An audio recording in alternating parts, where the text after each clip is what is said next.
अरबी समुद्रातील स्मारकाचं काय झालं? आज संभाजीराजे भूमिपूजनाच्या ठिकाणी जाऊन सरकारला विचारणार जाब।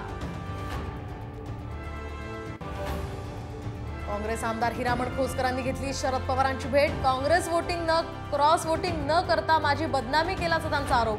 तर अनेक पर्याय खुले असल्याचंही सूचक विधान। हर्षवर्धन पाटलांचा राष्ट्रवादीतील प्रवेशाचा मुहूर्त ठरला। इंदापूरमध्ये उद्या शरद पवारांच्या उपस्थितीत पक्षप्रवेश। दत्ता भरणेंविरोधात मैदानात उतरण्याची ही शक्यता।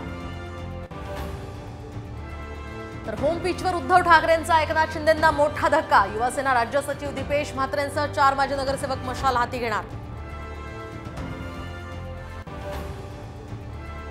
प्रहार संघटना कमजोर करण्याची भाजप आणि शिवसेनेची खेळी। आमदार जयकुमार पटेल यांच्या शिंदे गटामध्ये प्रवेशाच्या चर्चेवरून बच्चू कडूंचा हल्लाबोल।